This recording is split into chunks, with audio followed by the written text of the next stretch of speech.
welcome back to my channel. It's been a little while. I'm sorry, I did come down with a walking pneumonia after I got back from that Vegas trip for work, and woo, I was down for the count. I'm better now though, and as you can see, I moved my vanity from my bedroom into my office, so this half is work stuff now, and this half is my girl caves. If you guys are interested in a makeup vanity tour or my makeup collection, let me know and comment down below and I will do that for you. If you guys are interested in a brief review of the Kat Von D Shade and Light palette and a demo and how I got this look, please keep watching. Okay, so I have my moisturizer down already. My face is primed. I have foundation on. I've color corrected under my eyes and I've done some slight highlighting. First, you want to get the use of all cream and liquid products out of the way before you start using powders, because otherwise they can start breaking up. Like if you've ever tried to lay down powder and then put cream on top, it just doesn't work well. So it's best to get it out of the way first. So first I'm going to bronze. Now bronze is different than contour because bronze is going to add warmth, like the sun hit you and that you have a glow about you. Contour is supposed to look like a shadow, so you want something that doesn't look like the sun hit you. Quite the opposite. You want to look like you were in the shade right in that area. So you don't want anything that's going to be red or brown. So first I'm going to pick up my Chanel, this is my favorite bronzer of life. This is my Soleil Tan de Chanel on my Marc Jacobs bronzing brush. And I just want to show you, I've had this for over a year and there's like hardly any gone out of this. It does last a really long time. So I'm just going to swirl that in there. And I'm going to stamp it along the top of my cheekbones, like with the high points basically, where the sun would look like it tanned you. So I'm just going to go in like that, really lightly.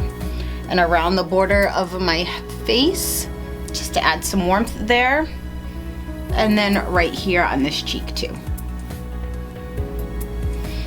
Now sometimes if I want a more harsh line of that, or if I want to blend it, I will go in with my Sigma F84. But for right now, this is always my favorite because the tip of this brush picks up all the product and then these bristles all around it help blend it in so you don't get any harsh lines, which I really like. It is hard for more precise application though, since the brush is so big. That's when I would use this. Now it's time to contour, and for that I'm going to use this palette. This is the Kat Von D Shade and Light palette. I love this palette. I've been very impressed. These two rows are perfect for, this is great for anybody with really fair skin to light. This one is great for light to medium, and this one's great for deeper tones. And this one actually you can even add dimension into your contour by just, even if you are fair like me or light, to add it a little bit in the back. These highlight colors, this one is pink based, this one is yellow based, and this one is more peachy for deeper skin tones. So first I want to set my under eyes from where I color corrected. So for that I'm going to pick up on this little fluffy no-name brush, this yellow color in the middle, and I'm going to bounce that from inner to outer. And pretty much just follow where I used my lighter concealer. And that will really set that and help add a brightening effect to it. Next, I'm going to take my NARS Eater brush. You can also use your angled, any kind of angled contour brush like this. I really do, these are my two favorite contour brushes. I'm going to pick up on my NARS Eater. I'm going to hit it once here and once in the middle, so first and second shade. You want to be contouring where your cheekbone goes in. So if you don't know where that is, like if you can't feel like where it kind of sinks in, roll a brush from like the top of your eye area, and once you feel it sink into a place, that is where you want the contour. So for me, it is exactly the top of my ear down to the corner of my mouth. So you're gonna want to just go there. And remember, don't bring it too far in. So see right there, and I am gonna blend that out, but just to show you where you want that line. And then I'm gonna touch it again on that side and do the same thing right here. And you can blend it with this brush, I just find it easier to go through with this. Remember, you do not want a harsh contour line and you want to blend this up. You don't want to blend it down or it's going to defeat the purpose because it's just going to look all gray or taupey. So then the same thing on this side. Blend up, blend up. And you can see right there, I mean, it's super simple. And now I'm gonna take, just to show you, a dash of this darker shade. This is the darkest one, just on the tip here, and just a little. And I'm gonna come through and hit it right on the back of the contour, not the whole thing, just the very tip of where it starts near your ear. Dust off any excess, and then go through and blend that again.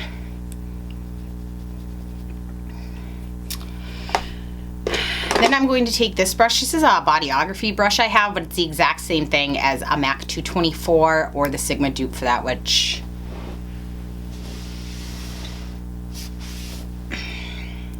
is a Sigma E40. I actually use this brush for highlighting now. So what I'm gonna do is, on that fluffy dome brush, I'm gonna pick up this first color for me, and I'm just gonna go on my nose like this, very lightly. Don't over contour your nose or you're gonna look like Michael Jackson. There are some girls that just go way too heavy-handed with it. And if you want, you can kind of contour the tip of your nose. I'm gonna pick up a little of that light color and put it right under my lip too, to kind of give that. Now you can go in with these if you want to try to do a more harsh contour, define, and really like carve out your cheekbones more. But I only really do that if I have a very heavy eye makeup look on and it's like a really heavy smoky eye and it's nighttime. Otherwise, that's just too much for day, I think. Again, you do what makes you happy. So now I just want to highlight a little before I put my blush on, because I kind of want the blush over that so it looks like it's shiny through. And for that, I'm going to take some of my Hourglass Luminous Light. This is one of their ambient lighting powders, and I'm just going to swipe my brush in there, and this is the Sigma F35. Again, everything I use will be linked below. If you're on a desktop, you just click on show more, and if you are on a mobile device, you just click on that little arrow next to the name of the video and it'll drop down. So I'm gonna put that on the tops of my cheekbones right here. This is a very natural looking highlight. If you can see, it's not like anything over the top. It's really good for daytime. I'm gonna put a little on and go down just the bridge of my nose and over my cupid's bow. For a blush, I am going to use my MAC Sunbask. The dupe for this would be NYX Terracotta. I actually have been using in my past few videos. I really like it. I'm just gonna tap my MAC 129 short handle brush, and I'm just going to gently put it on the apples of my cheeks. Kind of blends all of that in, if you can see. And that's how easy this palette is to use and how quick it is. I have quite a few contouring palettes and a ton of individual products. My three favorite are this palette now, because every shade can be used in here, which is unheard of. Most of the time, palettes only make sense if you're a makeup artist and you need to have multiple color sets for multiple different skin tones. Otherwise, your skin doesn't change that much. I mean, you don't need to have, if you're like a MAC NW 15 or 20, you don't need this color. I mean, you can utilize it, but it's going to take you a long time. So wasting your money on a palette is kind of silly when you can find something just specified to your skin tone and use it. But I do like that because I can use every color in there. The Inglot 504 shade, this is a taupey purplish color that actually looks like a shadow, which is excellent. And my Kevyn Aucoin, the sculpting powder. Now this is $49 I think for this one, and I got all of this for a little cheaper than that. I think this was $48. Again, I will link it below.